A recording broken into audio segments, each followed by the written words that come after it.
Сайн байцгаана уу? Залуусаа сайн байцгаана уу? За.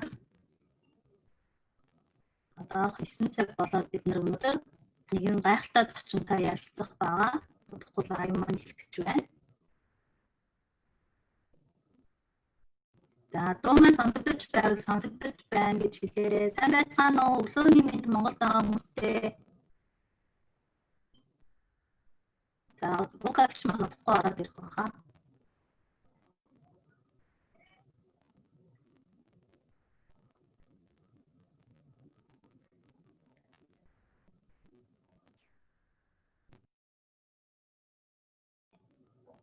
Сайн байцгаана уу?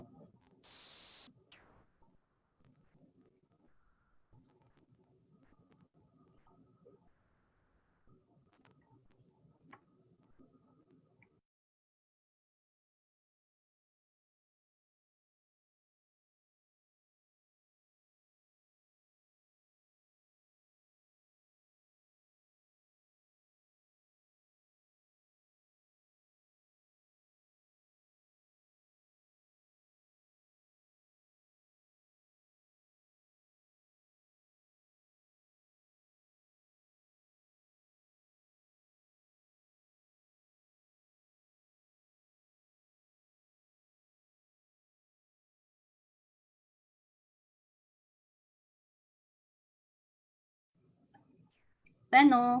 Миний дуу сонсогдож байна уу?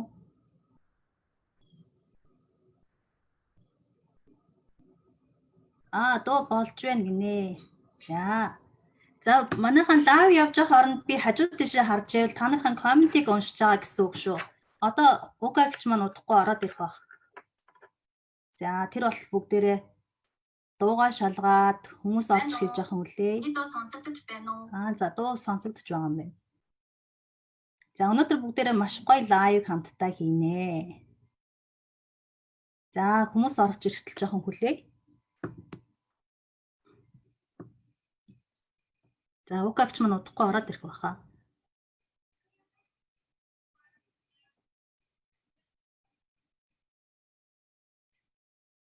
За тэр бол би бас 2 групптэй шеэр хийгээдгийг. Та нар маань ч гэсэн энэ лайвыг хэрэгтэй хүмүүстэн шеэр хийж өгөөрөө. За.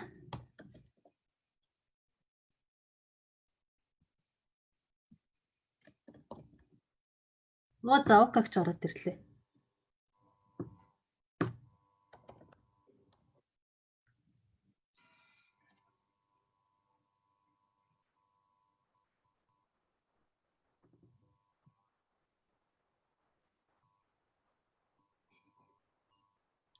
За сайн байна уу угаагч? Сайн гаана. За. Таны дүрс ингээд хажуутай шиг олцсон байгаа юм. Чиний бас тийм байх юм. Чинтэй ягаад юм буруу тийш болчих вэ? Одоо зүгээр юм. Инхээр нөгөө тийшээ харуулчих чинь л та. Энэ ягаад ингэж нөгөө одоо зүгээр болчих чад. Одоо гоё болж байна. Одоо гоё болж байна. Тэг дандаа унтлагын байдалтай ярих юм биш. За танд энэ өдрийн мэндийг хүргье. Маш чамтай сайн өдөр. Загвар манай Facebook-ийн дагагч нарт гоё яриа хийж өгөөч гуйсаар хагаад угаагчгаа ингээд Facebook live-д оруулж байгаа да би өстой амар баярлаад өнгөрсөн 7 хоногт хоёул ярьсан шүү дээ цаг товлоод. За тэрнээс хойш өстой би авцсан шүү дээ. Амар догтлоо өстой нэрээ Facebook дээр таны тухай бичээл хүлээгээд байлаа шүү дээ. Ааха. Тэгээ амжтаас уулзна гээд бас гоё л байлаа шүү дээ. Тийм ээ хоёулаа чинь тэр холбоо бариагүй бас нэг хэсэг тасраад одоо буцаж уулзж байгаадаа бас баяртай байна. Тэгтээ яг чатар бол байн харьцаж байгаа шүү дээ, тийм ээ? Тийм. Бас нэг ковид мовид гэж гараад жоохон сэтгэл санаа он гарснаа. Тэгсэн коронавирус гэж энэ Америкт чинь зүгээр янз бүрийн юм болж байна, тийм ээ? Харин тэгж байна. Манай хин гана маань онцлогтой. Мондог авсгүй шүү өстой мондог. Баярлалаа. За ингээд маш хичээнгүй ажилласаг. Баярлалаа. Танаас хүмүүс орж ирсэн байна уу? Хүзэндээ хүмүүс орж ирж байна. Одоо 30 хүн үзэж байна. За сайн байцгаана уу танаа сонсогчд. Энэ өдрийн мэндийг хүргье. Орж ирж байгаад маш их баяртай байна шүү. Тий. Угаагч манай дагагч нарт пэйж манай фэйсбүүкийн дагагч нарт өөрийгөө тавчхан танилцсан. Ихэнх нь таних баг. Тэгтээ бас мэдгүй хүмүүс байж магадгүй тий. Тий намайг Укат төмөргөн гэхдээ миний жинхэнэ нэр Бадамзал гэдэг л дээ. Ээж аваас оногснэр Бадамзал гэдэг. Гэхдээ манай гэрийнхэн бүгдээр намайг Ука гэж дууддаг. Тийм болохоор өөрөөсөө Укагаар л явах дуртай. Тэгээд Америкт ирээд нэлээд олон жил бас болж байна. Тэгээд амжилтын тарин номын зохиогч, хүмүүс амжилтын тарин гэдгээр намайг бас их танина. Хүсхий хүр зарчмыг үндэслэгч, хүсхий хүрийг бас хүмүүс мэдэх байх.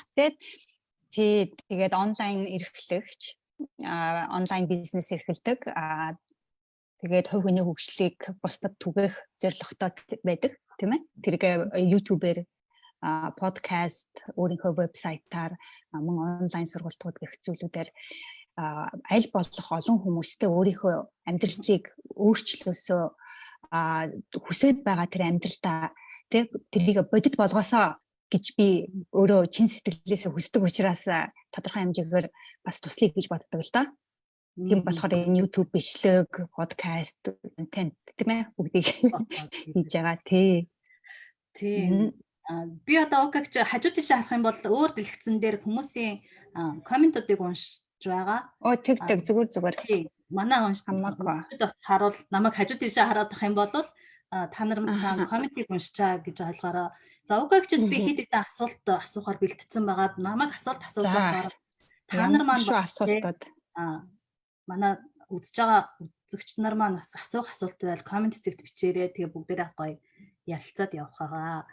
За тэгээд Укагчтай болохоор би яг өмнө ингээл ямар гоё YouTube хөтэлдгийг ямар гоё блог бичдгийг ингээл харж байсан болохоос ерөөсө танилцаагүй тэгээд барыг миний шүтээ болсон хүн байжсэн.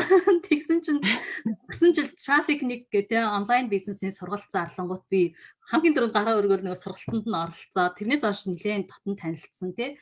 Тэгээд трафик нэг сургалтанд оролцоод би энэ орчин цагийн залуус ч онлайн бизнес эрхлээд те сайхан амьдрах боломж ямар их байд юм бэ гэдгийг аюу олж харсан байхгүй юу. Тэнгүүдээ бүр энэ залуучууд яагаад онлайн бизнес эрхлэхгүй байгаа? Юунаас нь айгаад байгаа юм болоо? Ажлаа хийхээ хажуугаар онлайн бизнес эрхлээд Америкт өчнөө сайхан залуучууд гоё амьдраад хэдэн тэрбум миллионер болсон яваад байна шүү дээ те. Гэтэл яагаад манай Монгол залуучууд ингэж чадахгүй юм болоо би бодохоор бас яг хаанаас юунаас эхлэе мэдтгүй юм бэ лээ.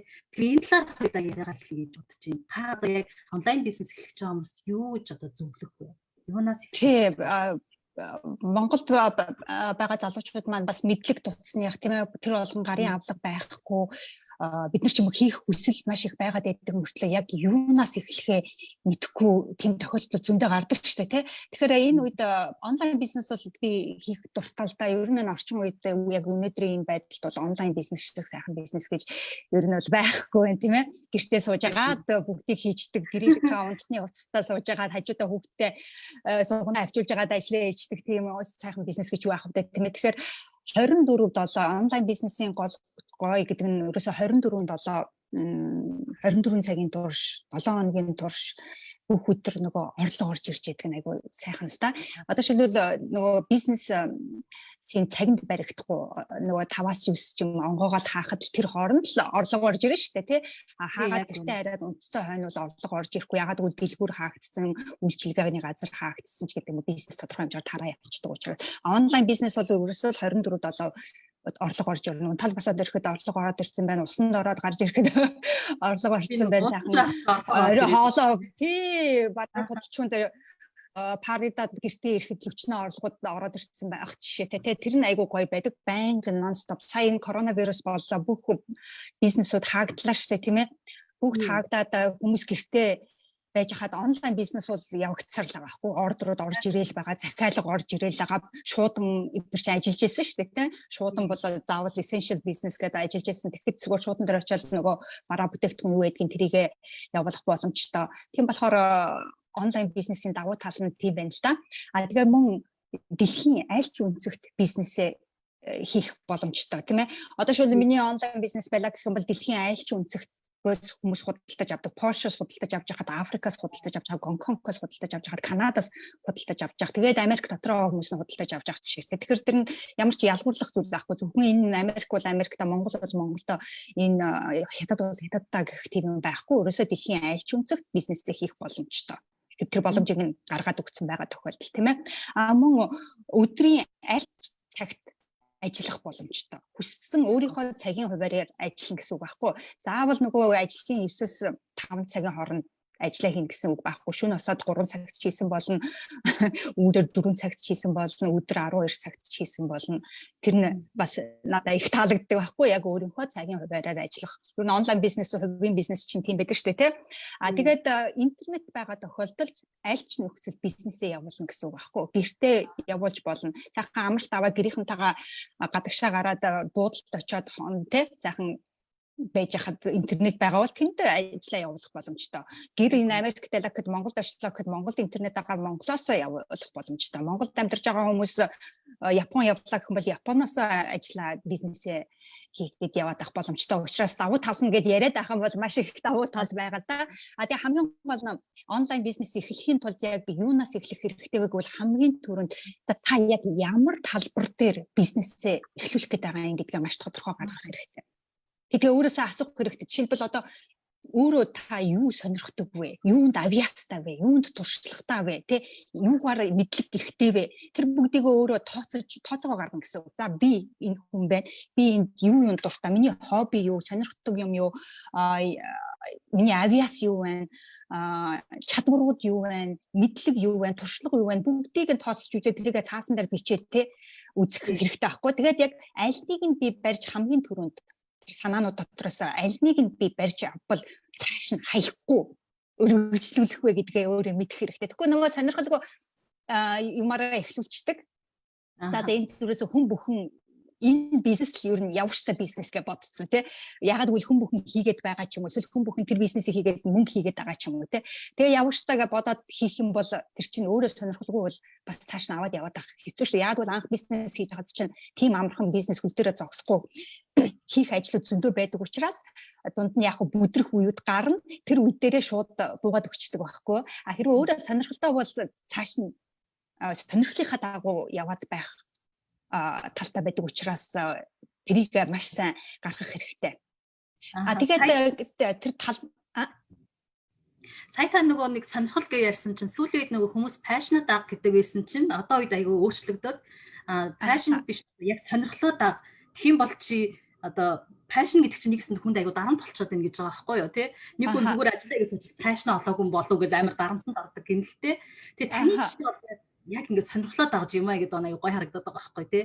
Фитнес хийж, онлайн бизнес хийж, тэгээд хувийн хөгжил бясалгал гээл үнэхээр супер харагдаад байна. Тэгээд өөрийнхөө сонирхлоо passion чи зарим хүмүүс би бол passion-а мэдж байгаагүй шүү дээ. Хэзээ миний passion юу вэ гэхээр би бол мэдэхгүй шүү дээ. Мэдгүй байсан байхгүй. Мэдэхгүй. Тэгэхээр чи би яг бодож агаад өөрөө би яажсангүй тэр үед хувь хүний хөгжилтэй одоо энэ хүсгийн хүр дээр ярих юм бол хувь хүний хөгжлийг өөрөө би сонирхож байсан, судалж байсан, уншиж байсан, өөрийгөө хөгжүүлэх сонирхолтой байсан, өөрөө бизнестэй болох хүсэлтэй байсан гэх мэтлэн тэр бүгдийг хийгээ явж исэн тэрэндээ өөрөө орцсон явж исэн байхгүй. Тэгээд ер нь Монголд ийм юм юу байдаг юм болоо гэд үзсэн чинь Монгол дээр ганц ч би материал олж уншаагүй. Нэг дор цугласан материал. Яг нэг өөрөөдөө итгэх итгэлч гэх юм уу энэ тэнд жижигэн нийтлүүд байсан. Гэхдээ яг нэг юмараа дагдсан хүн байгаагүй байхгүй юу? Тэгээд би за тэгвэл ерөөсөө энийгээ би хүмүүстэд өгөөлтөд туслая л да. Яг би ингээд ийм болчиход баярлаад хаад чинь бас нэг хүн тусалчих юм бол тэр хүн бас тий цаашаа өөр нэг хүн туслана. Ингээд цаашаа яваад энэ хувийн хөгжил гэдэг юм түгээ гэсэн би бодлогоор эхэлж ирсэн л та. Тийм болохоор яг passion гэдэг нь хүн бүхэн өөрөө мэддэг л дээ. Тэр бол амархан зарим хүмүүс мэдсэн байх хэрвээ мэдсэн байгаа бол маш сайн хэрэг тий. Тэгэхээр сонирхлоо дагсан дээр гэж бодож байна. Тий. Тэгээд сонирхлоод байгаа талбараа гаргаж ирсэн тохиолдолд тэр талбараа судлаа шүү дээ тийм ээ. За би өнөөдөр одоо миний хувьд бол хувь хүний хөгжил бас нэг хүний хувьд бол өсчин байж болно. Бас нэг хүний хувьд одоо хүүхдийн хүмүүж байж болно тийм ээ. Тэгэхээр одоо хүүхдийн хүмүүжил би хүүхд юм заах дуртай хүүхдийн хүмүүжил Монгол яг хаана юу байна гэдэг бүгдийг судлана гэсэн үг байхгүй. Тэгэхээр хүүхдийн хүмүүжлэр ээж аавнаар юу ярилцаж байна? Багш сургууль хүмүүжүүлэгчид юу ярилцаж байна? Тэд нар юу шаардаад байна? Юу одоо мэдэж авахыг хүсээд байна гэх мэтчлэн өөрийнхөө тэр зах зээлийг үүсгэж зах зээлээс худална гэсэн үг. Тэр талбар дээр бүх л болцоотой тэр юмнуудыг судлана. Яаж вэ гэвэл нөгөө группүүдэд дэлсэж орно. Тэр нөгөө сошиал медиагаа ашиглаж штэ. Эхний ээлжинд бол үнэгүй сайхан юм чинь сошиал медиа, Instagram байна, Twitter байна, Facebook байна. Тэднэр рүүгээ ороод нөгөө группүүд байвал группт нь элсэж ороод хүмүүс ярьж байвал ярианд нь оролцоод юм асуумаар байвал тэнд нь асуугаад ерөөсө тэр талаараа бүх юм хэрэгцээ юу байна гэж хэрэгцээг нь хайж олж мэднэ гэсэн. Тэгээ хэрэгцээг нь мэдсэн бол хүмүүст ямар хэрэгцээ юу хэрэгтэй байгаа юм тэрийг хангана. Тэгэл бизнес. Тий, яг зөв. Яг нэг хэрэгтэй зүйлийг өгөх хэрэгтэй байгаа шүү дээ. Тэгжээж хүн бизнесээ босгоно, тийм ээ. Тий. Тэгэхээр хүмүүст асуудал маш их байдаг. Одоо хүн бүхэн асуудалтай байдаг шүү дээ. Хүүхэд ч асуудалтай, хүн ч асуудалтай, бүгд насны хүмүүс эрэгтэй, эмэгтэй ялгаагүй. Ерөөсөө бизнес гэдэг маань хүнтэй хийж дээ. Тэгээ бизнес үргэлж ганаа бит хоёрын хооронд явагддаг. Тэгээ хүн хүнтэйгээ харьцдаг учраас хүмүүстэд ямар асуудал бэрхшээл байна, тэрийг нь олж мэдээд өөрийнхөө талбар дээр тэрийг нь асуудлыг нь шийдвэрлээд өгсөн бүтээгдэхүүн гаргах ч юм уу, сургалт семинар явуулах ч юм уу, ном гаргах юм уу, юу гэдэг ямар бүтээгдэхүүн гаргамаар байна, ямар үйлчилгээ хиймээр тэрийг гаргаад ирчих юм бол тэр таны бүтээгдэхүүн таны бизнес болоод эхлэх байхгүй. Тийм, тэгээд хүмүүс болохоор ингэдэг шүү дээ. Би ийм юм дуртай болохоор би яг тэрнийгээ дагуул бизнес хийн гэдэг шүү дээ. Гэтэл нөгөө өөрийнх нь дуртай юм нэг олон хүн сонирхгүй байгаа шүү дээ, тий. Тэгэхээр бас ийм бизнесүүд бол бас нэг сайн удаан тогтнохгүй байх шиг харагдаад идэг, тийм ээ. Тэгээд өөрөө дуртай юм хийж болно. Тэгтэл яг өөрийнх нь дуртай жишээлбэл одоо шил би юу гэж бодох вэ? За ногоон жуус гэж бодъё. Ногоон жуус би хийж уух дуртай. За энийг л түгээгээд би бодъё л та. Тэгтэл хүн бүхэн ногоон жуус дуртай байхгүй байж болно шүү дээ, тийм ээ. Гэхдээ ногоон жуус хийж уух юмсан хэрэглэх юмсан эсвэл хэрэглэж байгаа хүмүүс байж болно, тийм ээ. Тэгэхээр тэр хүмүүстэд зориулаад жижигээр эхэлнэ гэсэн үг л дээ. Тэгэхээр одоо ногоон жуусыг мэдэхгүй хүмүүс зөндөө байгаа байхгүй. Тийм болохоор нөгөө туртай хүмүүс байхгүй байх гэж. Тэгэхээр тэр мэдлэгжүүлнэ гэсэн үг. Нөгөө хүмүүстэд яагаад ногоон жуус маш чухал вэ, те? Яагаад ногоон жуусыг уух хэрэгтэй юм бэ гэдэг тэр мэдлэгийг хүмүүстэд олгож эхэлнэ гэсэн үг байхгүй. Тэрийг яаж олгож эхлэх вэ гэвэл тэрийг нөгөө нийтлүүд бичиж эхэлнэ. Нийтлэл бичихийн тулд яах вэ гэвэл вебсайтаа болгох хэрэгтэй. Эсвэл блогтоо болгох хэрэгтэй. Тэгээд тэр бичсэн нийтлэлүүдэд тэгээд энд тэнд газар байрлуулад явах биш, өөрийн гэсэн нөгөө вебсайтаа болно гэсэн. Тэгэхээр өөрийн гэсэн вебсайт маань нэг өсөндөө бидний нөгөө одоо дэлгүүр ажилладаг бол нөгөө дэлгүүр маань болж байгаа байхгүй. Бизнес ажиллаад ямар нэгэн бизнес өсчин ажилладаг бол тэр өсчин маань ч гэдэг юм уу те. Яг тэр газар нь бидний онлайн бизнесийн тэр газар нь ирэнтэлдэг одоо түрээсийн газар маань вебсайт болж байгаа байхгүй. Тэгэхээр тэр вебсайтын дотроо вебсайтаа үүсгээд вебсайтын дотроо нөгөө хүмүүсээ мэлэгжүүлэх, яагаад ногоон жуусыг худалдаж авах ёстой, яагаад ногоон жуусыг хийх ёстой, юу ордгийн, ямар хүмүүс хэрэглэх юм, ямар тохиолдолд хэрэглэх юм ингээд өнөө нөгөө нийтлэлүүдэд бичиж эхэлнэ гэсэн үг байхгүй. Контент бүтээж эхэлнэ. Заавал бичих биш, видео хийж болно, нөгөө контент бүтээж эхэлнэ гэсэн үг. Тий, яг зөв. За маш олон хүмүүс маань орж ирсэн байна. Комментод өчөж энэ лайв үзэж байгаа хүмүүстээ маш их баярлалаа. Тэгээд хэд хэдэн асуулт ирсэн мэд лайва хадгална үсттэй. Өөрийгөө яаж төгчүүлдэг вэ? Заримдаа хийж байгаа зүйлсээсээ залхах үе байдаг гинэ. За эдний дараа нь хоёулаа хариулъя тий. Хоёулаа яриагаа дуусгах та юу одоо хариулъя явах уу? За дараа нь чи тэмдэглээд авч. Тэмдэглээд аваад тэгээд дараа нь хариулъя. За тэгээд одоо бизнес эхлэж байгаа хүмүүс маань эхлээд болвол ямар ч юун сонирхолтой байдгийг гэж мэдэж авах хэрэгтэй. Дараа нь энд хүрэх гэж байгаа даа тэр талбарынхаа дагуу судалгаагаа хийн. Хэрэгцээгээ хайж олж судалж мэдэж авна. Хэрэгцээнд нь тохируулсан бүтээгдэхүүнээ гаргана гэсэн үг тийм ээ. Эсвэл би хүнд юугаар тус болж чадах вэ гэдгээ асуултыг өөрөөсөө асуугаад тэрнийхээ дагуу бас юм хийж эхэлж болно. Анх хийж эхэлж яхад. Тэгэхээр анх хийж эхэлж яхад мөнгө төгрөг ямар ч хэрэггүй нөгөө өөрөө байна, өөрийн авьяас байна, өөрийн туршлага байна, өөрийн чадвар байна. Дээрэс нь сошиал медиагаа ашиглаж болно. Тэгээд үнэгүй блог нэх боломжтой, үнэгүй вебсайт нэх боломжтой. Тэр бүх болцоо одоо бүгд байгаа. Бид нар чинь маш сайхан үед амьдраад байгаа тийм ээ. Хүн бүр өөрсдийнхөө бизнесийг, тэ өөрсдийнхөө брендийг дуртай үедээ дуртай шугамараа хийх тэр боломжтой байгаа хгүй. Тэр нь маш сайхан. Тэгээ хүмүүс ингэдэг шүү дээ. Надад одоо бизнес эхлэх гэр мөнгө авахгүй байна гэж ярьдаг шүү дээ, тий. Гэтэл одоо бол тэр чинь ямар ч мөнгөний хэрэггүйгээр шууд сошиал дээр тулгуурлаад өөрхөн бизнесийг бүтээх бүрэн боломжтой болсон байна шүү дээ, залуучууд. Бүрэн боломжтой болсон тий. Хэрвээ мөнгө нь байгаа бол бүр томоор эхэлж болно шүү дээ, тийм ээ. Шууд мөнгө нь байгаа бол зар сурталчилгаантаа мөнгө зарцуулаад хүмүүс авч ажилуулад бүр л хурдан брэндээ гаргаж босгож ирнэ, бизнесээ босгож гаргаж ирнэ. Тэрнээс бүр мөнгөгүй байгаа тохиолдолд яг жоох удаашралтай тэгтээ тэгээд ямар ч лсэн гарч ирнэ. Яг тэгэнгүүт одоо бид нар ингээ вебсайтад бүтээгдэхүүнтэй боллоо, вебсайтаа боллоо гэдэг чинь ерөнхийдөө маркетингийн үйл ажиллагаа руу яваад орж шүү дээ, тий. Яаж хүмүүс гэдэг. Тэгэхээр хамгийн уучлаарай. Тасалдаг бүрийн Окэгч манд бас нэг сонсогч нартай гоё бэлэг өгдөгөө даа. Окэгч манд танартай айгүй гоё бэлэг бэлдсэн байгаа. Яг би энэ Facebook-ийн лайв дээр хэрхэн маркетинга хийх вэ гэдэг гарын авлага тий татаж авахаар ерөнхий ойлголт тий. Тэрийг бас тэгээд тэгэхээр хэрэгцээгээ мэдчихлээ, бүтээгдэхүүнээ үүсгэжлээ. Ямар хүмүүстэй туслах вэ? Ямар хүмүүстэй хүргэх вэ гэдгээ өөрсдөө бас тэрийг маш тодорхой гаргах хэрэгтэй, тийм ээ. Би одоо ээж нарт зориулаад байна уу, хүүхдүүдэд зориулаад байна уу, багш нарт зориулаад байна уу, сувлагч нарт зориулаад байна уу, өсчингүүдэд зориулаад байна уу, нөгөө өөр одоо юу ч байж болно шүү дээ, тийм ээ. Аль насны хүмүүс, эрэгтэй юу, эмэгтэй юу, яг миний худалдан авагчид хэн байх вэ? Би ямар хүмүүстэй ажиллах сонирхолтой байна вэ гэдгээ бас маш тодорхой гаргаж. Тэгвэл тэрийг гаргаагүй бас нөгөө бүтээгдэхүүнээ гаргацдаг. Тэгээд тэр нь яагаад хэрэгтэй вэ гэвэл нөгөө маркетлахтай цаашаа тэр сурталчилгаагаа хийхэд маш их хэрэгтэй болдог. Яг ямар хүмүүстэй харьцах вэ гэдгээ анханасаа ямар хүмүүсийг өөрийнхөө энэ бизнес татаж оруулах вэ гэдгээ тодорхой болгож байна. Тэгвэл зүгээр хаа байсан би ногоон жүсэнд зарах гээд хахад чинь энд арх сонирхож байгаа хүн орж ирэх юм бол энэ юу вэ гэдэг уур нүрээ гараа явна шүү дээ, тий. Тийм болохоор бүх хүмүүс гэдэг маань айгу худлаа ойлголт болчихсон. Хүмүүс нэг бүтээгдэхүүн гаргачаад чиний худалдан авагчид хэн бэ гэхээр бүгдээрээ гэдэг байхгүй. Бүгдээрээ гэхээр бүх хүмүүс авах боломжтой гэдэг. Тэр нь маш буруу ойлголт гэдэг. Бүх хүмүүс авна гэх юм бол чиний бизнес будаа болчлоо гэсэн үг л дээ.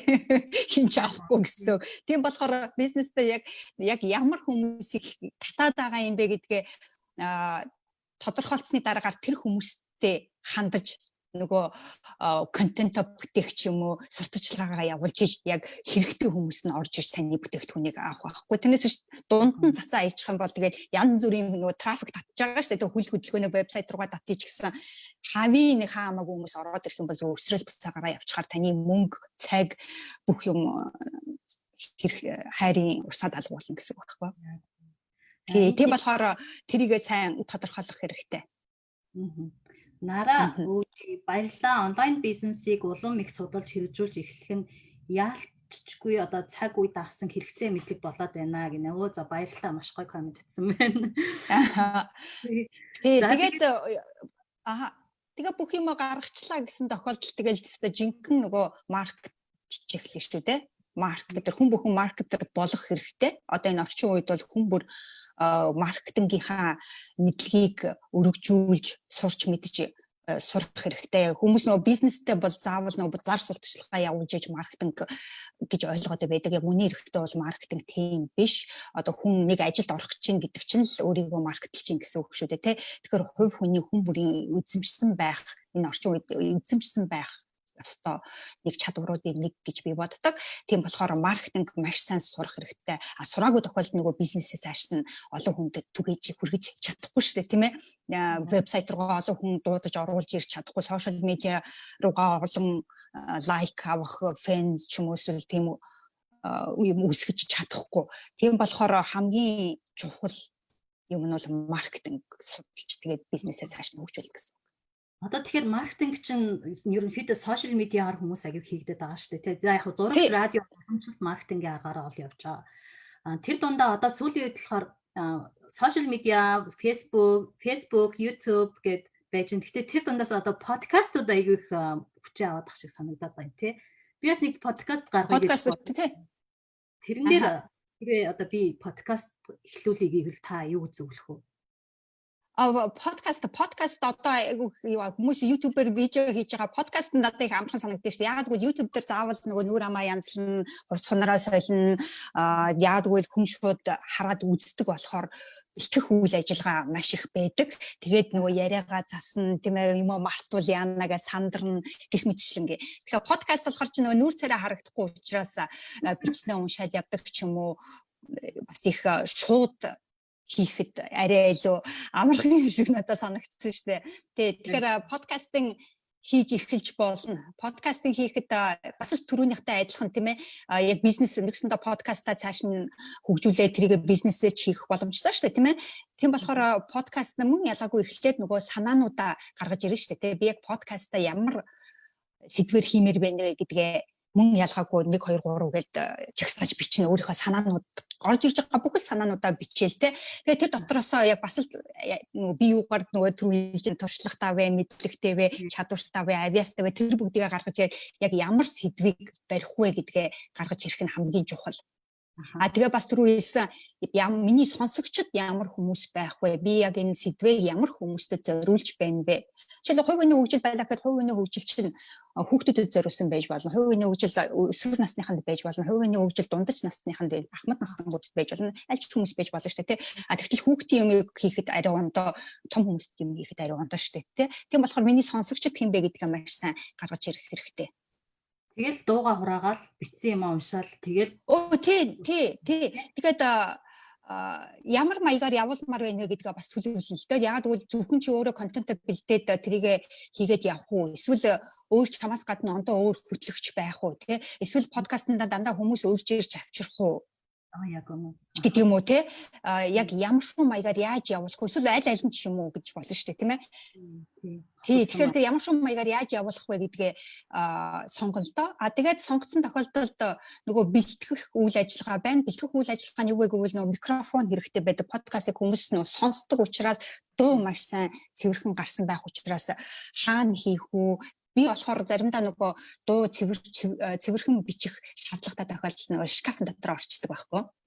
Яг тэгвэл шкафанд орохоор зөндөө олон хувцснууд өлгөөстэй байдаг учраас ямар ч дуу гадны дуу байхгүй нөгөө хувцснууд чинь дууг шүүгээд авчдаг учраас хувцсны шкаф айгуу тохиромжтой байдгийг шүү. За би бүр анх нөгөө бясалгалаад бичгээд ингээл яасан онгоц нисэл ингээл яасан хүмүүс дуураад айгуу ядаргатай хамаг цонхоо хаагаад ч нэмэр байхгүй. Тэгэхээр би за яваараа минь нөхөө яач ээж нэг яач. Тэгээд агаад үгээ аваараа тэгээд хувцсныхаа шкафын дотор тэр үед манай хувцсны шкаф ингээ онгодог айгу нарийнхан шкаф байсан л та. Тэгээ нөгөө нарийнхан шкафын дотор ороод ярьсан чинь бүр битэж өгөх нь олгүй юм болж ирсэн. Гэхдээ яг хавтаа нөгөө нэг хэдхэн минут бичихэд нэг битэж өгөх ч бол яшиггүй л ингээл хамгийн гол нь тэр цаанаа нэг бичлэг маань гайгүй гарч ивэл гэж бодоод хийжсэн л та. Тэгэхээр хэрвээ том шкафтай бол шкафын дотор ороод бичих юм эсвэл микрофон сайтай мөн нөгөө софтвер байдаг шүү дээ эдит хийдэг тэр засварлаж янзалдаг софтвер гэж байдаг. Тэр нь зарим нь хэрвээ төлбөртэй тийм програм худалдаж авсан бол тэр програмд нөгөө дуугийн багасгах, арын нөгөө дуу чимээг багасгах, наад дуугийн чангалах эднэр гэсэн тийм юмнууд байдаг болохоор тэрэн дээр засварлаж болно. Хэрвээ тийх засварлах боломжгүй байгаа тохиолдолд хувцсны шкафамын төвлөрчтэй байдаг шүү. Тэгээд микрофонтой байхад зүгээр чихвчтэй өөрийнхөө дуу хоолойг сонсохоор те чихвч зүүж болно. Тэгээд засварлах програм байх хэрэгтэй үнгүй програмууд байдаг. Одоо жишээлбэл Audacity гэдэг програм байдаг. Мөн GarageBand гэж байна Mac дээр тэр програмуудыг ашиглаж болно. Тэгээ үнэтэй програмууд ч байдаг. Тэгэхээр тийм програм хөрөнгө өргөдөө те хөрөнгө оруулаад тэрийг хэрэгжихэд бас зүгээр. Тий. Тэгээд би арай бүр УК-гийн бяцлаглыг сонсч унтдаг болсон. УК-та танилцж байгаадаа баяртай байна гинэ. За маш их баяртай байна. Хин гэдэг хүн бэ? Нэрвччөө. Тий. Алтан туяа. Манай ээж байсан байж шүү. За ганагийн манай ээж хартай. Таны улаан пен шүү дээ одоо бүр. За. Маш их баярлалаа. Ганагийн лайваар орж ирж танилцсандаа маш их баяртай байна. Ингээл би ч одоо Америк суралцах хүсэлтэй залуучуудад тэ зориулж бид нар ингээл зөвлөгөө өгөөл явж хахад айгүй мундаг залуучууд байгаа байхгүй юу. Үнэхээр ингээл шүүшийн сахвал тэр залуучууд бүр ингээл дэлхийг өөрчилж чадхаар ч юм шиг хүч чадал харагддаг надад. тэр залуучууд. Аха. Тэгээд би яагаад энэ залуучууд зөвхөн ажиллаа бодоол те цаашаа ингэж явдаг юм болоо гэж аюух боддгийн. Тэгээд бүр таныг зарин энэ укагч яриаг сонсоосаа гэж бодоод оруулж ирсэндээ аюу баяртай. Үүний дараа бас олон залуучууд энэ тэгээ онлайн бизнестэй болох байх гэж би бодож байна. Тэгээд бас энд болохоор укагч маань намайг бас амар гоё чиглүүлсэн. Анхаа өнгөрсөн жил трафик нэгээс сургалтанд ороод тийм Mon USA гэдэг би вебсайттай болсон шүү дээ. Өмнө гамгсор гэдэг би вебсайттай байсан. Тэрийгээ сайжруулмаар санагдаад тэгээд хайгаал яваадсан чи яг таны сургалт гарч ирээд тэгээд хоёулаа танилцаад эхний өдрөөс ахуулаад вебсайтаа ижиглээд 21 хоногт яг багтааж дууссан тий. Тэгсэн шүү дээ тий. Чи нэгдэхтэй хийсэн бүр дорн хийсэн. Маш их юм хийж амжуулсан шүү дээ тий. Тэр таны трафик нэг сургалтаас бол маш их юм зурж авсан. Одоо та бүр яаж подкаст хийх вэ гэдгийг хөтөлбөр ширхэгдэл чинь заасан шүү дээ тий. Тэгэл яаж видео яаж YouTube-оор яаж анхна яг хийх үү, бичлэг яаж хийх үү, контент яаж бичих үү, яаж маркетлах үү, имэйл лист яах үү, тэгээ онлайнтай бизнестэй холбоотой байна гэдэг маань нэгсэнд олон хүмүүсийг өөрийнхөө бизнес татах байдаг те. Тэгэхээр яаж татах уу бүхэл аргыг сурсан үстэй бүгдээрээ. Тэгсэн. Одоо ч гэсэн трафик явагдаж байгаадаа удахгүй эхэлнэ.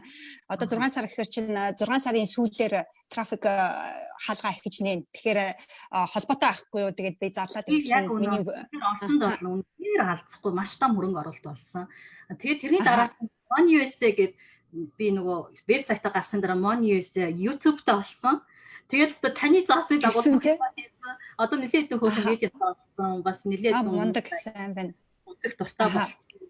Mon USA гэдэг YouTube-ийг тэнд яалтчгүй одоо укагч маань энэ сайхан сургалтын үр дүн байгаамаа. Тэгэл байн холбоотой байдаг тий. За тэгсэн чинь яг ингээд гоё бизнес эхлээд ингээд явж итэл чинь за яг корона энэ төр гараад тэгсэн чинь одоо над чиг олон хүүхдтэй гэнэ 3 хүүхдтэй. Хүүхдтэй хүмүүс эмгтээчүүд ч одоо гэрийн ажил хүүхдүүдээ харах тий. Тэгээд бизнес рүүгээ нөхрөө халамжлах гэдэг юм уу гэр орноо цэвэрлэх ингээд яг хийх гэхээр амар их юм сорилтууд орж ирж байна. Яг энэ сорилтыг одоо та яаж ингэж давж ийн олон жилийн турш юмаа хийвэ. Надад заримдаа нуулцчихвол за би яагаад энийг хийх ёстой яшиг зүгээр гэр орныхаа ажлыг хийгээл те хүүхдүүдэд хараад ингэж болчих гэж бодогддог байхгүй юу? Та энэ дээр юу гэж бодож байна? Тэгэхээр эмэгтэйчүүд бид нарт чинь ажил мунтахгүй шүү дээ тийм ээ хүүхдээ харах, хоолоо хийх, хувцас угаах, гэрээ цэвэрлэх нэг новш ухаад яжчихаар эхлүүлчихээр өдрийн ажил болоод дуусчдаг шүү дээ.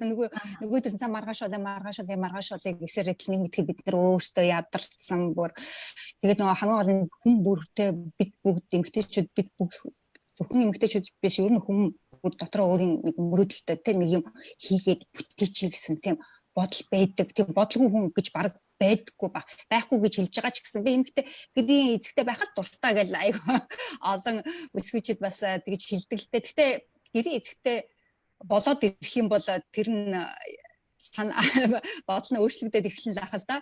Ягаад гэвэл хүн бүрийн дотор өөрийн гэсэн мөрөөдөл байдаг учраас тэгэхээр тэр мөрөөдлөө биелэхгүй он жил өнгөрөөд байх юм бол аз жаргалгүй болж эхэлдэг нөгөө баяр баясгалгүй болж эхэлдэг л дээ. Яг нэг өдөр тутмын тэр ажилдаа нөгөө юм угаах, хувцас угаах, хоол хийх чинь ямар ч үнэлгээ авдаггүй те нэг хийх ёстой хийн ч үнэлдэггүй тийм ажлууд шүү дээ. Тэгээ тэр чинь олон жилээрээ дистралга хийчих юм бол тэр чинь үнэхээр бас хэцүү.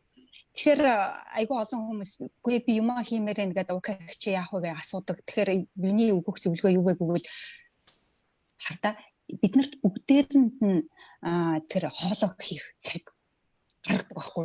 Хизээл бол хизээ байна. Бид орой 5 цагт хоолоо хийдэг бол тэрийг хизээч тэр 5 цагаас хийхгүй өнгөрөөдөг үе бараг байдаг.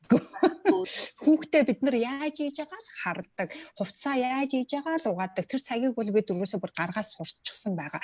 Тэгтэл нөгөө мөрөөдлийнхөө араас явах тэр цагийг гаргаад байж хатдаггүй. Тэгээ нөгөө ажлуудаа номер 1 ажил болгоцсон. Нөгөө өөрийнхөө яг үнэхээр хийх ёстой ажлаа бүр дараагийн ажил болгоцсон байдаг учраас энэ наан байгаа энэ олон ажлаа хийж дуусгачаад нөгөөдгөө хийнэ гэхээр амждаггүй. Эсвэл бүр ядарсан дараа бол игээд гингсэр итэл нөгөө олон маргааш дуусахгүй нэг мэтгэд хөгшөрсөн ч байх жишээтэй нэг мэтгэд бүр амар хачин болцсон байж идэг те.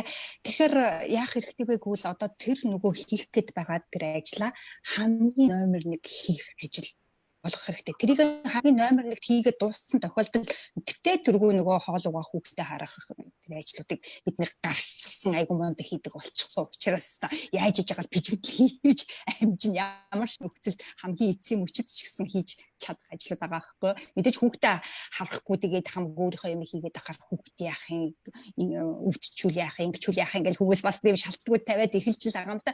Мэдээж юм ингээ хүүхдүүдэд харах юм. Хэрвээ тэгж бодож байгаа тохиолдолд хүүхдүүдэд босхоос өмнө эрт 2 цагийн өмнө 1 цагийн өмнө босч тэр хийх гээд байгаа юмнуудаа хийчихэд дуусч яхад хүүхдүүд 1-2 цаг гэдэг чинь маш их урт хугацаа учраас тэрийгэ дуусгасан тохиолдолд хүүхдүүд сэрлээ ах хэрэгцээтэй ажиллаа хийгээд дуусгасан. Тэгээд дараагийнхаа ажлыг хийн гэсэн үг. Тийм болохоор яаж иж байгаа тийм 1-2 цагийг өөртөө гаргах хэрэгтэй. Тэр нь хамгийн боломжтой эмэгтэйчүүд бидэнд хамгийн боломжтой цагууд хүүхдүүдээс ирэхээс өмнө бүр үр ирс ирэх хэрэгтэй. 5 цагт сэрэх хэрэгтэй, 4 цагт сэрэх хэрэгтэй. Тий. Тэгжиж юмаа хийн. Тэгээд орой мэдээж ихний ээлжүүдэд маш их нойр хүрэн зөндөө юм хийцэн байдаг учраас тэгэхээр аль болохоор тэгээд нөгөө айгүй юм өдөрт хийцэн байдаг учраас нөгөө орой шууд унтаж чаддаггүй байхгүй жоохон ч гэсэн амраад суугаад диван дээр суугаад телевиз үзьгээд бодоод оройтод унцдаг. Тэгэхээр тэгэх шаардлага байхгүй шууд орондоо ороод амарсан дээр тэгээд яг хаа дадал болтлоо тийм ээ. Тэгээд дадал болсон тохиолдолд бол наан цаана унтах тиймэрхүү юмуд бол байна л та.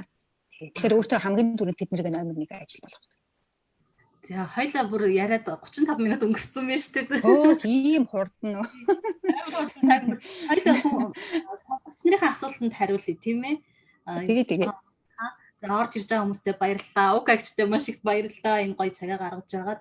За энэ дээр болроо асуусан байна. Өөрийгөө яаж итгэжүүлдэг вэ? Заримдаа хийж байгаа зүйлсээсээ залхуу хүрэх үе байдгаа гинэ.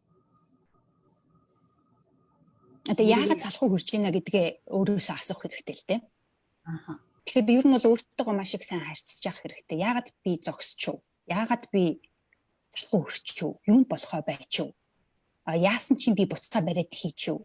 Эдгээр гэдгээ ер нь бол банк хянаж байх хэрэгтэй. Хэрвээ өөрийгөө өөрчлөе л гэж бодож байгаа бол хэрвээ өөрөө одоо мотивац өгч чаддаг болъё гэж бодож байгаа бол юм өөр тохиолдолтойгоо тэр бид нар анзаарахгүй байдаг болохоос тэр жижигэн юмнууд дээр маш их анхаарал тавих хэрэгтэй л дээ. Тэгтэл нөгөө залхуу үрээд болох үе чинь хуучин ихэвчлэн нөгөө хуучин хийжсэн тэр дадал зуршлаа барьж авах гэдэг байхгүй. Нэг шин юм хийгээд эхэлчихэр чинь нөгөө тэр нь дадал болоогүй байдаг учраас хуучин руугаа эргэж орох нь айгүй хурдан байдаг байхгүй. Тэгэхээр хуучин тэр дадал зуршлыг бид хичнээн олон жил хийж байна вэ? Тэ? Тэгтэл бид энэ шин дадлыг үүсгэх гээд байдаг тэрийг энэ хуучинтай харьцуулах юм бол яг тэр хэмжээний л хийж ижил би хуучин хийдэг тэр зуршилтайгаа адилхан хэмжээнд хийдэг болно шүү дээ тий. Тийм болохоор нэгдүгээр өөртөө маш төвчээртэй хандах хэрэгтэй, хугацаа өгөх хэрэгтэй.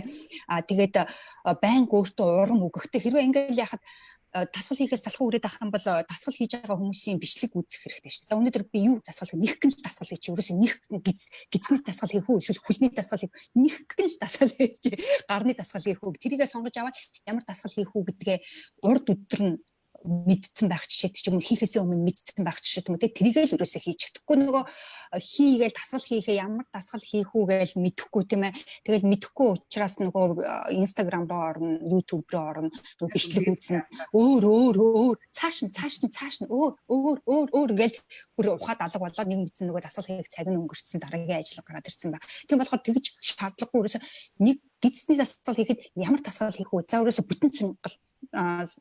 бүтэн таталт хий. Тэгэхгүй бүтэн таталт ганцхан дасгал хэрвээ та яаж хийхийг мэдэж байгаа бол тэр бүтэн таталтаа өдөр 100 хийгээд байл та. Өдөр болгон тэр бүтэн таталтаа 100 хийгээд авах юм бол сарын дараа ямар болох вэ? Үр дүн гарч ирлээ шүү дээ тий. Үр дүн гарч ирэхээр үр дүнгээ хараад хүн цаашаа явдаг байхгүй. Гарч ирж байгаа тодорхой хэмжээний үр дүн гарна гартлаа өшөглөөдч болтугай өснөөсөө зулаагаас шилдэг ямар нэгэн байдлаар өөрийгөө босгож тэр хийх ёстой юм уу хийх хэрэгтэй гэж би боддог. Харин тэгж чадахгүй бол тэгээд хийдэг хүн биш байна. Нөгөө 20-80% л ажиллана шүү дээ. 20% нь хийдэг хүмүүс байгаа 80% нь хийж чадахгүй байгаа хүмүүс байдаг. Бүх юмд 20-80%. Хэрвээ хийж чадахгүй бол та 80% хүн юм байна. Үгүй би 80% орохгүй гэж бодож байгаа бол тэгвэл 20% олохын тулд хийх хэрэгтэй болж байгаа байхгүй юу? Тэгж байгаа ястаа тий. Тэрийг тэ өөртөө сануулж явах хэрэгтэй байхгүй. Хэрвээ хийхгүй бол би энэнийг сануулт гэсэн. Би 80% биш. Би 80% ормооргүй байна гэж тэгээ яалтчгүй басаад хийж байгаа юм чи. А тэгээд хийгээд эхэлсэн тохиолдолд 5 минут болоод эхэлсэн тохиолдолд хүн чинь нөгөө моментум үүсээд ирч хүч ороод шууд нөгөөдхөө нэг одоо шинж юм хийлээ гэхэд 5 минут хийчихэл босоод явна гэж баг байдгүй шүү дээ. Тэгэхээр 5 минут хийгээд эхэлсэн гол чинь цаашаа ухаад нэг мэтгэхэд 1 цаг болчихж байгаа байхгүй тий. Тэгэхээр хийж эхлэх хэрэгтэй. Хийж байгаа. Тий. Би тамирын дасгал хөдөлгөөн амжилтанд хэрхэн нөлөөлдөг вэ гинэ. Тэгээд би хэлэх дуртай миний ганц үг байдаг. Хэрвээ амжилтаа хаанаас эхлүүлэхээ мэдэхгүй байгаа тохиолдолд би энэ тамир спортоор эхлүүлээ. Яг л би тэгэж эхэлсэн нэстэ маш тустай байдаг. Дасгал сургалт хийснээр тэгээд юу дасгал сургалт хийснээр өөрийгөө давж сурна, өөрийгөө таньж мэднэ, өөрийгөө бүтээн нэгсэндээ үр дүнгээ үзэхээр би яг ийм мэдрэмж надад төрдөг юм байна шүү дээ. Энэ мэдрэмж нь ямар гоё мэдрэмж вэ гэдгээ мэддэг болно. Дараа нөгөө мэдрэмжээ авахын тулд нөгөө дасгалаа дахин хийдэг ч юм уу тийм байдалтай байдаг. Тийм болохоор хэрвээ амжилтанд хүрье гэж бодож байгаа. Тэгээд дасгал хийж хахад чи хүн чинь дандаа өөртөөгөө ажиллаж, өөртөөгөө ярьж, өөртөөгөө дуу муу сонсохгүйгээр тий. За яг дуу сонссон ч болно. Тэгтэл нөгөө янз бүрийн санаанууд төрнө. Өөртөө ажиллаж байгаа болохоор дасгал хийж байхад хамаг гоё юмнууд болдсон шүү дээ. Би одоо шил Google явж байхад янз бүрийн юм бодоод янз бүрийн санаа орж бүр айгуу гоё болдог тий. Тэгэхээр дасгал хийхэд ер нь бол өгөх үр дүн маш их байдаг. Гоё тийм бэ. Тэгээд ерөнхийдөө яг хүн нэг юмд ингэ төвлөрөөд байна гэдэг чинь ер нь бэлтгэл хийгээд байгаа юм билээ шүү дээ тий. Тий. Тэрнээс санаачил та бас айгуу гоё бэлтгэлүүд гаргасан уу? Тэгсэн. Тэгэл яг би гүйдэг байхад чинь айгүйх юм бодож гүйдэг байсан. Тэгэл өөртөө айгүйх харьцдаг. Тэр чинь гүйхээр зогсъё болий. За жоохон чи. Одоо зогсчод би дараа нь уурландаа яана. Өстө жоохон гүйчихгүй гээл одоо байна гэл ингээл өөртөө яриад тэгсэн мэтэл гүйгээл гэж. Тэгэх талд чинь сүултээ тэгж ярьдаг байсан бол явандаа тэр маань бодол маань өөрчлөгдөөд янз бүрийн санаа орж ирэх ч юм уу тийм гой бодлоод гарч ирдэг л дээ. Өөх зөндөө асуултууд ирчихжээ. Хоёлаа яах вэ? За асуултанд чи нанаасаа хараад таны афоризмыг уншиж ирч хүч авдаг гинэ. Ари баярлаа. За баярлаа. Бол мундаг бүсгүүчүүд шүү амжилт хүсье гинэ. Баярлаа. Бас амжилт хүсье. Эргүүлээд амжилт хүсье. Энд нэг солонгосоор нэрээ бичсэн хүн байна. Ган гэж юм болоо солонгосоос унших гэж сураад байгаа шүү дээ. Хай сургалтын 2 сарын 3-нд эхлэн гэсэн байх юм ойлгосонгүй. Заавал өөрийн байх ёстой юу гинэ? Юу гинэ? Сургалт нь 2 сарын 3-нд эхлэн гэсэн байх юм ойлгосонгүй. Дараагийн асуулт нь заавал өөрийн бизнестэй байх ёстой юу гинэ? Үгүй шүү дээ. Үгүй. Наа чи нөгөө хамгийн сүүлд явагдсан сургалт нь 2 сарын 3-нд болсон байхгүй. Тэгэхээр одоо удахгүй 6 сарын сүүлээр ахиж сургалт нэ. 6 сарын сүүлээр би зарлаа дахиад маргааш ороод үзээрэй яг надад холбоосон дээр дараад маргааш ороод үзээрэй би зарлаа хэдэнд эхлэх яг өдрийн товлж. Тэгээ одоо энэ 6 сарын сүүл өнөөдөр чинь хэдэн билээ 18 тэ 6 сарын сүүлээр юу бүртгэл авч эхлэхээр би эсэлт авч эхлэхээр төлөвлөсөн байгаа тий. Тэгээд бизнестэй байх албагүй. Бизнестэй байх албагүй. Тий харин сургалтанд сууснаар дотор тархинд байгаа олон бодлуудаа зэгцэлж яг юугаар бизнес эхлэх вэ гэдгээ тий. Хүмүүст хэрэг олж магадгүй би хуваалцмаар санагдлаа сая нөгөө бизнесгүй хийж байгаа бизнестэй болж болно гэд тий. Сая нөгөө таны сургалтанд суусан дараа чи брэндийнхаа нэрийг олоо гэд би гам өгсөр гэд нэртэй штэ гэдгсэн чинь наа чи арай биш байна гэд тэгжсэн штэ тий. Дараа нь Money US олгосон шүү дээ. Яа гэсэн гэхээр Монгол Америкийн хооронд ингээд хүмүүст ингээд тий боловсролын зурчил үзэж байгаа тэр нэр чинь тэр нэрийг ингээд би сонгож байгаа хгүй. Тэгээд энэ брэнд нэрийг олсон түүхээ ингээд ярихаар аягүй нэттэй. Манай бага охин бит хоёр нөгөө Starbucks ордог байхгүй. Тэгээ манай охиныг номин сор гэдэг байхгүй бага охиныг. Тэгээд Starbucks ороод жуус авсан чинь нэрээ илгэсэн байхгүй. Тэгсэн чинь Номуса гэж биччихэж номин сор гэхийг.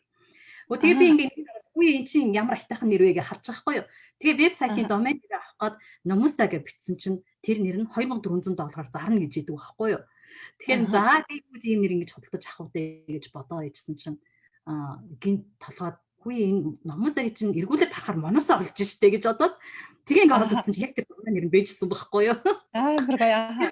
Энэ миний жишээн дээрээс сэтгэхээр Шууд авсан уу? тэгээд шууд авч байгаа юм чинь тэр номын нэрийг вебсайтынхаа тэгээд бүх пэйжийн утсыг мониусаа олгоод YouTube-ээ мониусаа олгоод тэгээд хэлсэн тийм бизнесгүй байгаа ч гэсэн тань сургалтанд оролцох юм бол бас над шиг ингээд бас брэндийн нэрийг олчих магадгүй шүү дээ гэж хэлэх гээд байгаа байхгүй юу. Тэгээд хүний нүдэнд өртсөн ч ойлгомжтой, уншихад ойлгомжтой, бас чэйжлэхэд амархан, богинохон ер нь ихтэй жүгнэр штэ тий. Манусаа гэж манусаа ч тий. Зөндөө асуулт ирээд байна. Nara OG e-commerce dropshipping business чиглэлээр сургалт хийх үү? Уг нь эхлүүлсэн ч цааш сайн явуулах тал дээрээ ивэ олоогүй байна. Ийм төвшөнд байгаа хүнд юу зөвлөх вэ гинэ?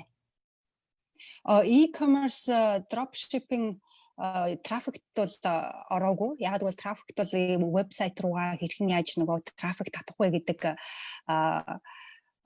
юу байгаа. Сургалт байгаа. Трафик сургалт нь тэгэхээр яг e-commerce dropshipping бол заахгүй.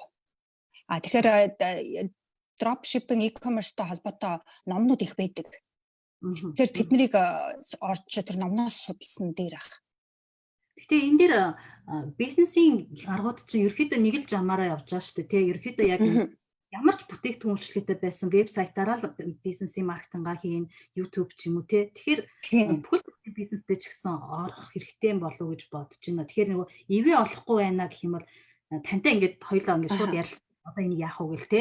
Яг угаачлаа тэгэж олчих юм биш үү гэж бодоод байна л та би. Уг нь аюул гой бизнес. Тэгээ e-commerce нэр яг бараа бүтээгдэхүүнээ борлуулах тэрийгэ цаашаа хүмүүстэд яаж түгээх үү тийм ээ.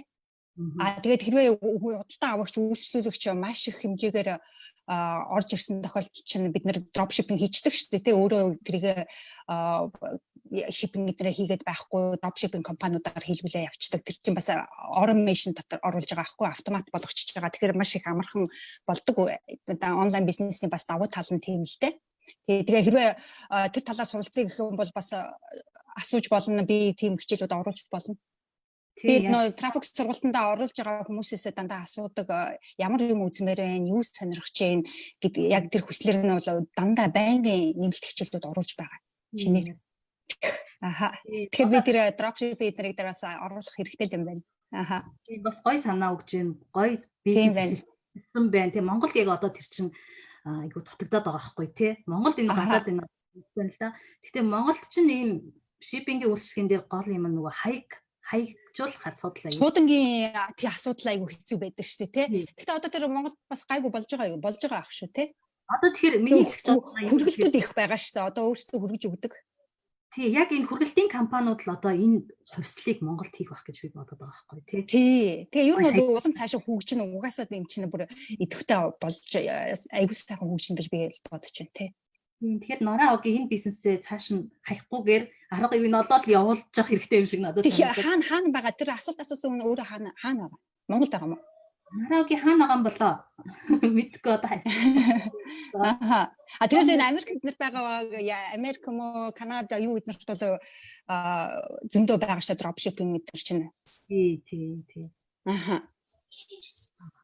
Яг энэ бас нэг том асуудлыг барайл авсан гоё. Одоо энэ Amazon чинь тэгэл тэр чигээрээ dropshipping тий. Тийм шүү дээ. Сая ингээл ковид гараад гэсэн чинь нөгөө уламжлалт бизнесийн аргаар явж исэн газрууд чи хаагдж хахад Amazon ч юу 10,000 хүн хайр хийн ажилд аван чиг шиг тий бүрөөсөө батарч илэн шүү дээ тий dropshipping-ээрээ болол тий. За Monius-ийг хэлж байхдаа санал нэг байна баярлалаа гинэ лайва хадгалаараа гэж байна. За өөр асуултууд нь гүгээ явчихжээ. За бас ОК-ч маань одоо ингээд Америкт хэдэн жил болчихоо? 10 хэдэн жил болчихоо? Нэлээд удаж байгаа тий. Тэгэхээр миний асуух чинь асуулт болохоор залуучуудыг та гадаадд сурах тал дээр одоо юу гэж боддог вэ? Эх орондоо тогтсон ингээд ажиллаа хийгээд явхан дээр үү эсвэл гадаад дэрж оюутан болж сурхан дээр гэж боддог. Та энэ тал дээр өөрхөн бодлыг хэлээд. Гэхдээ айгүй олон хүмүүс гадаадд сурмаар байна гэдэг хэлдэг штэ тий. Би надаасаас айгүй гадаадд сурчвал бүх юм болох гэдэг юм шиг тийм бас байдалтай зарим залуучууд манд байгаад байдаг л да. Тэгээд гадаадд сурч болно, дотоодд сурч болно, хаанч сурч болно. Хамгийн гол нь сургуульд сураад төгсчүүд яах вэ гэдэг тэр зорилгоо гаргах хэрэгтэй байхгүй. Тэгэхгүй нөгөө сургуульд сурчаад сурна гэдэг гадаадд сургуульд сурна гэдэг ирчдэг. Тэгтэл гадаадд сургуульд сурах гад ирсэхээр нөгөө гэр орны ээж аав хажууд байхгүй, хамаатан садан байхгүй, хил усын сайн мэдэхгүй эднэргээд нөгөө асуудлуудтай гарч ирэнгүүтээ нөгөө сургуультаа ойлгохтой явахгүй тэгээд завсарлцсан ээж аавдаа би хэлээгүй яах вэ гэсэн тийм захидлуудаас надад айгүй хэржсэн байхгүй. Тийм болохоор нөгөө гадаадд явчвал болно гэдэг бодлоо орхиод хэрвээ гадаадд очиж сурах гэдэг бол сурсныхаа дараа яах вэ? Дараах тэр төлөвлөгөөгөө маш сайн гаргах хэрэгтэй. Тэр зорилгоо гаргах хэрэгтэй. Тэгээд тэр зорилгынхаа дагуу хэрвээ гадаад очиж сурсан бол одоо сурах гэж очисон бол сурсан шиг сураад мэдсэн шиг мэдээд сургуультаа амжилттай төгсөөд тэгээд дараагийн зорилгоо гаргацсан байгаа юм чинь юу вэ гэдэг дараах алхмуудаа хийгээд Монголдо буцаж очиод мэдлэгээ тараах вэ те эсвэл мэдлэгийнхаа дагуу юмаа хийж үр бүтээлтэй байх уу эсвэл тэр гадаад сурчаад тэр гадаадынхаа орондоо амьдрах гэдэг байх юм уу тийм амьдралаа үүсгэе гэж бодож байгаа юм уу тэр бүх зорилгоудаа гаргах хэрэгтэй. Тэгэхгүй олон хүмүүс нөгөө сурах гад ирчдэг, сурдаг, хэцүү байдаг, хаях уу яах уу байдалд хүрчдэг. Тэгтэл хай сураад нөгөө нутагтаа үлдчихдэг. Тэгтэл гэр орон Монголдо байгаад байдаг гэл бүх асуудлууд болдог. Тэгэхээр тэр нь бол анханасаа зорилго гаргаагүй. Тэгтэл зарим хүмүүс ч мундаг яг сургах ёстойгоо сурчаал буцаад Монгол руу очиод хийх ёстой юм хийгээд мундаг явж байгаа хүмүүс ч зөндөө байна. Монголдо сурах юм бол Монголдо сайн сурах юм бол Монголдо ч мундаг амжилтаа хийх ёстой юм хийгээд явах боломж байгаа шүү дээ. Тийм болохоор гадаадд сурах уу, хаана сурах уу гэдэг биш. Сурчаад яах гэдэг. Тэр зорилготой чинь бодит болгохын тулд хаана сурах хэрэгтэй байна. Тэ тэрийг гаргах хэрэгтэй гэж би бодож байна л та. За гоё хариултанд баярлалаа. За тэгээд лайв орж ирж байгаа хүмүүстээ баярлалаа. Нараа үжи би Флоридад байдаг гинэ. Америкт байгаа юм байна. Эхлэлийн хувьд бол эхэлсэн нэлээд дурлаад хайж гарч чаддаггүй. Гэхдээ бас мундаг төвшөнд хийх хэрэгтэй байна гинэ гэж. Флоридад байгаа юм байна. Асуулт нь юу байсан гинэ? Асуулт гэж нөгөө хоёул түрүү асууж нараа хаана идэг вэ гэж асуусан шүү дээ. Тэрнийхээ хариулт Флоридад байдаг үү те? Флоридад байдаг. Тэгээд бизнесээ бол эхлэхийн үед эхэлсэн. Нэлээд дурлаад тэгээд хайж гарч чаддаггүй. Гэхдээ бас мундаг төвшөнд хийх хэрэгтэй л байна гинэ. Тийм мундаг төвшөнд бизнесээ аваачихын тулд одоо хүмүүс юу их хэрэгтэй гэдэм болоо нэрээ. Мундаг төвшөндөө? Тий одоо бүр өөрхөн сансан хэмжээнд тий. Тэгэл маркетингаас сайн шүү дээ. Тийм маркетингаас гадна ингээд зөвлөх ментор ч юм уу, тийм коуч ч юм уу, тийм өөрийнхөө мэдлэгийг сайжруулах хэрэгжүүлэн тий нэгдүгээр хамгийн бизнес эрхлэх гол зүйл нь мөнгө хийх шүү дээ. Ер нь бол тийм ээ. Мөнгө хийхин тулд бизнес хийж байгаа. Бизнесээ мөнгө хийхин тулд бид олон хүнд юм зарах хэрэгтэй болно тий. Олон хүнд яаж зарах вэ гэвэл нөгөө олон хүнд таньж мэдүүлж сурталчилгаагаа хийн гэсэн үг шүү дээ. Тэгэхээр чин маркетинга маш сайн хийх хэрэгтэй. Тэгэхээр маркетинга яаж хийх вэ гэвэл өөрийнхөө мэдлэгийг маркетингийнхаа мэдлэгийг маш их хэмжээгээр дээшлүүлэх хэрэгтэй. Бизнестэй холбоотой олон ном унших хэрэгтэй. Бизнестэй холбоотой бизнесээ хийгээд тэндээсээ суралцах хэрэгтэй.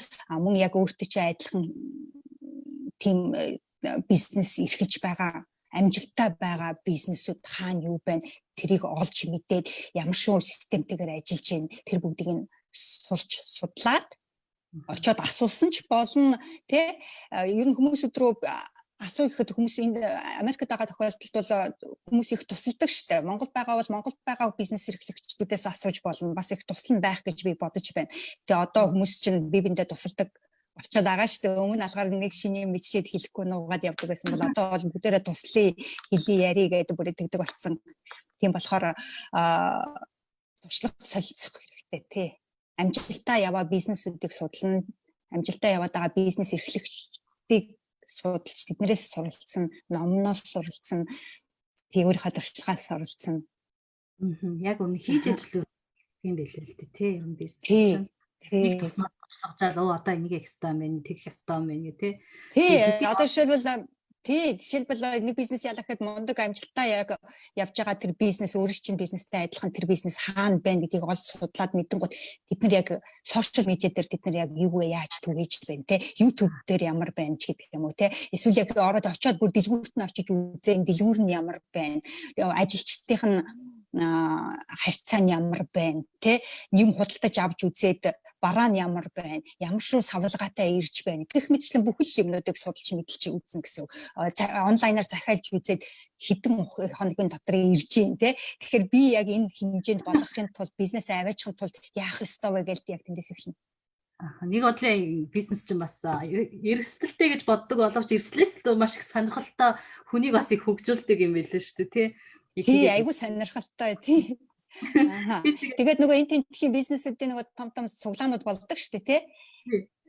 Тэр цуглаанууд болгонууд дээр бас очиж уулзаж оролцож авах хэрэгтэй.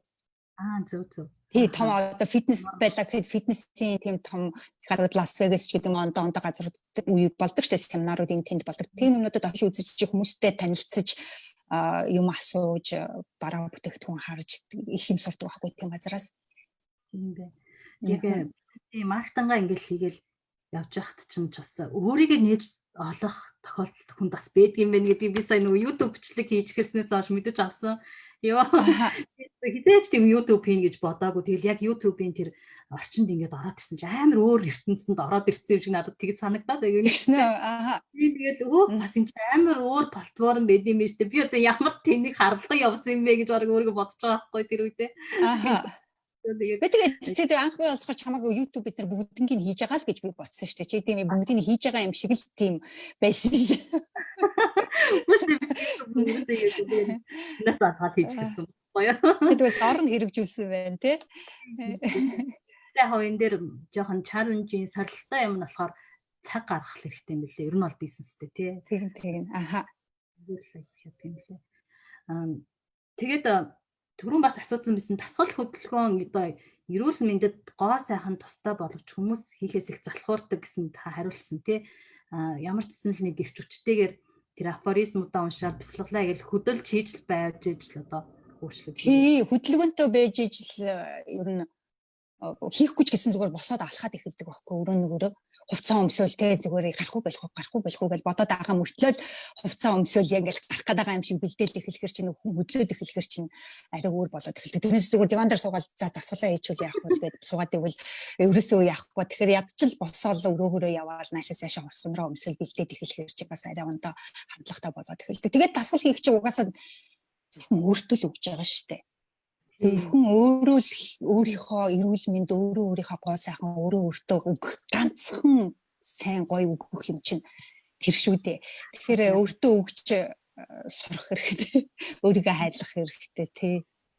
Одоо таны нөгөө амжилтын тарин гэдэг ном байгаа шүү дээ. Гоё амжилтанд хүрэх юм афоризмууд хэллэгтэй. Тэр ном одоо Монгол зарагдчихж байгаа юу амжилтын тарин? Зарагдчихж байгаа их дэлгүүрт байна гэсэн. Их дэлгүүрт байгаа юу? За. Тэгвэл амжилтын тариныг аваад утасч байгаа асуугаад үз. Их дэлгүүрт байна гэдэг хүн авсан. Хаанаас авсан гэсэн их дэлгүүрээс гэдгсэн. Их дэлгүүрээс. Номынхаа борлуулалтыг болохоор Монголдо өөр хүмүүст хариуцуулаад ижид юм тий. Тий. Би энэ холоос боломжгүй болохоор хариуцж байгаа хүн. Манай ихч хариуцтай. Тийм хэрвээ залхууд чинь өрөөдөө л ОК-гийн амжилтын тарин ном ч юм уу эсвэл нөгөө гой бяцлаглууд гэдэг чинь вебсайтаар нь ороод гой бяцлаглуудыг авч сонсоод тий үнэхээр гоё ирч хүч. Тэгээд одоо нөгөө дахиад хэлэхэд нөгөө маркетингийн үндсэн зарчим билүү гарын авалга нь ерөнхий зарчим байгаа 12 зарчим. Ерөнхий ойлголт. Тий 12 ерөнхий ойлголт гэж байгаа. Тэгээд энэ лайвыг үзэж байгаа нийт залуучууд манд бас Америкт суралцах хүсэлтэй бол би бас өөрийнхөө Money USA гэдэг вебсайтын линкийг тавьсан байгаа. Тийшээ ороод Америкт оюутан болох 5 алхам гэсэн бас номыг тий гарын авалгыг татаж аваарай байна. За өөр асуултууд ирж байгаа хоёлаа харъя. Хоёлаа эхлээд баг 1 цаг болцсон байна. Утас байна уу гинэ. Жаги юу нэ? Та Монголд тантай холбогдох таны эгчтэй холбогдох юм утас байгаа юу? Тийм утас асуусан байна. тэгээ минь над руу юу яачих гээл фэйсбүүкээр мессеж бичих. Тийм. Укагчийн нөгөө Facebook Одоо харин их чи утсыг хамаагүй энд ингээд Юу бас өөрөөснөөс төвчөрөл авахгүй. Тэгээд над руу мессеж бичих фэйсбүүк дээр тэгээд би тэрүүгээр дамжуулъя гэдэг. За тэгээ Facebook нь Ука төмөр гэдэг байгаа тий. Тэгээ ороод Facebook-ээр нь ороод та чат бичээрэй жаги. Ука төмөр пэйж руу орж бичээрэй. Би нэг хувийнхаа юг Ука төмөр пэйж руу нөх юм байна. Пэйж руу ороо. Аха. За хоёлаа ярилцлага маань ихлээр цаг гарan болцсон байна. Тэгээд харин тэглээ. Ярилцлага ингэсгээд өндөрлөе гэж бодож байна. Өөр асуулт байвал бас бичиж болно. Зарим асуултууд нь гүүгээд харагдахгүй байна уу? Эсвэл лайва хадгалаарай л гэсэн хүмүүсийн завгүй өнөөдөр ч нөгөө 5 дахь өглөө болохоор завгүй ах шиг байна. Эрүүл хоолтын талаар хэлж өгөөч гинэ. Туул инх туул. Та бас эрүүл хоолт гэдэг гоё ногоон жуус хийгээдсэн те нөгөө YouTube дээр дуучин агаа харантай хамт. Тийм талаар бас ярьж өгөөч гэсэн байна. Эрүүл хоолтоо. Эрүүл хоолт гэхэр чи тэгээд бид нар чинь хамгийн түрүүнд нь бол чихэр гурил хасах хэрэгтэй гэж би бол бодож байна. Эрүүл хоолно гэдэг маань нэгсэнтэй зөв хооллохыг хэлж байгаа те. Тэрнээс ч нөгөө идэх хоолоо хасаад дандаа ногоо идэх гэсэн тийм яг биш л те. Зөв хоолно гэсэн. Тэгээд зөв хоолно гэдэг нь их идэхгүй бага идэнэ. Тэгээд яг бид хэрэгтэй тэр зүйлийг нь л өгөх хэрэгтэй. Тэрнээс чихэр эдгээр чинь бид ерөөсөө хэрэгтэй биш те. Бид нар чихэр хэрэгэлдэг штэ. Би л сая ингээл хоол түрүүн 18 онд чинь ерөөсөө хоолны хөдөлмөрийг маш сайн барьж эхлэе гэдэг өөрийнхөө ам руу орж байгаа бүх юмнуудаа тооцож үзсэн л те. Тэгэхээр ер нь бол хэмжигдсэн юм чинь хүн ер нь тооцоогоо хийж үзэх хэрэгтэй.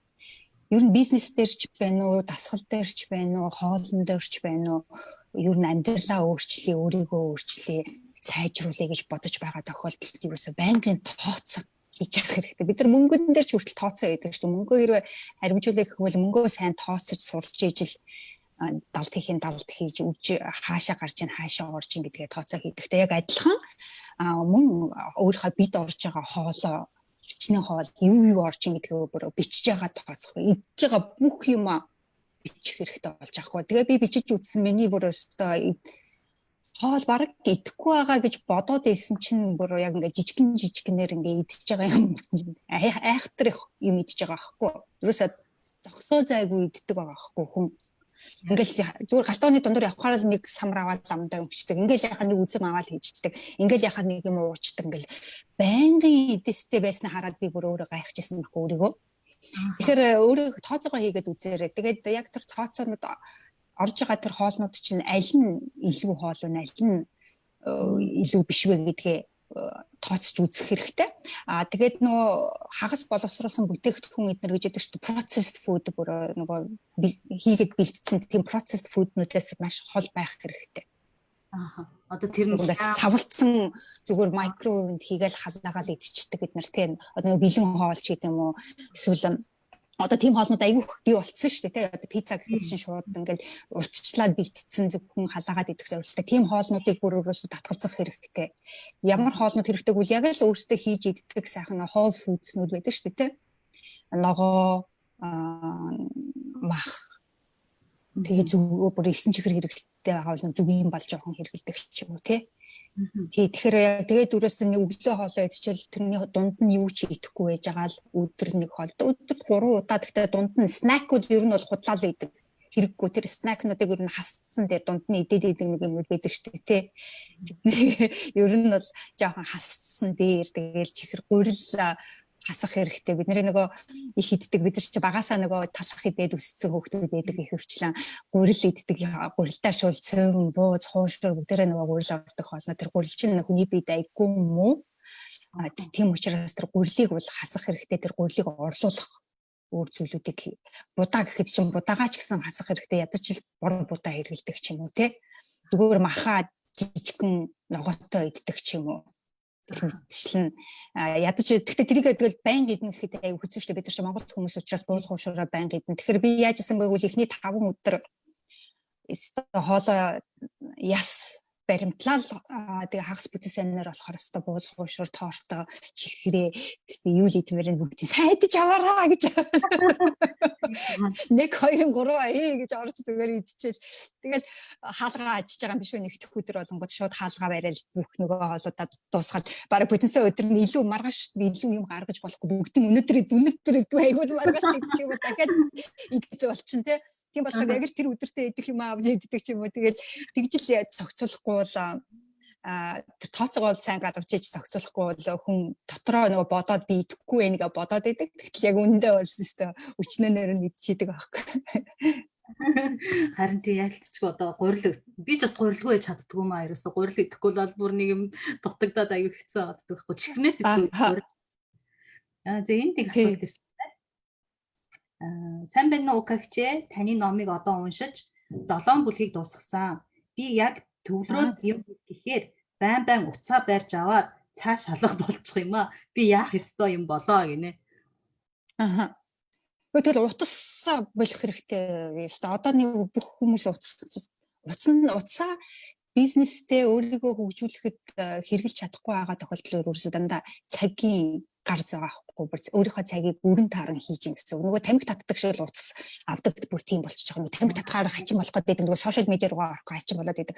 Яг л адилхан addiction гэсэн үг тий.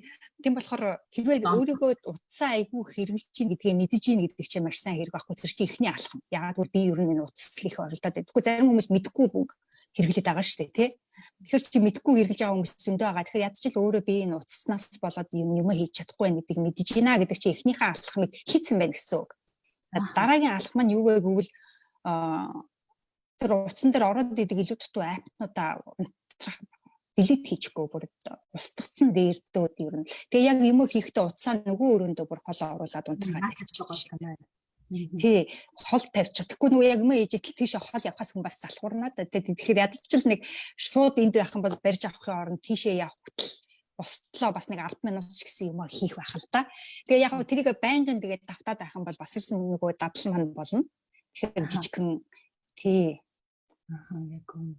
Тэгвэл утас хамаг амьдралаа өөрөнд таран хийн штэ. Цагаа өөрөнд таран хийж ин гэдэг чинь бид нар амьдралаа өөрөнд таран хийж ин тэрийг маш сайн ойлгох хэрэгтэй. Тэгээ бид нар хувцас бол урагдаал дууслаа дахиад авчдаг штэ. Цаг бол алга боллоо гэхэд цагийг эргүүлээд худалдаад авах ямар ч боломж байхгүй. Бид өнөөдөр 25 та байж магадгүй. Би бол 25 та өчигдөр л байсан штэ. Тэгсэн чинь аль хэдийн 20 жил өнгөрцөн байх чи 20 жил чи арай хүрэг байна. Тэгтээ амар хурдан өнгөрчихөж байгаа аахгүй.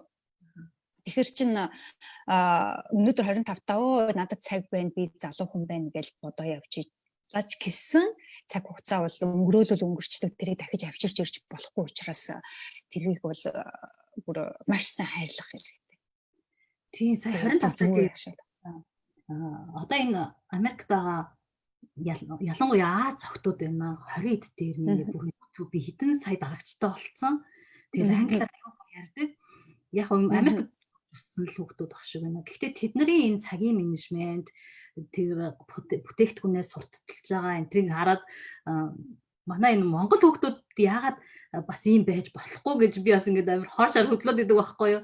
Тэгэхээр одоо тэр утас майжаад байгаагаа болоод те англи хэлээр эсвэл YouTube-ийн нэг гоё видео эдит хийж үздэг ч юм уу те. Тэгээд олон зүйл өөрийгөө маань сарахад айгу цаг гаргамаар юм шиг санагддаг.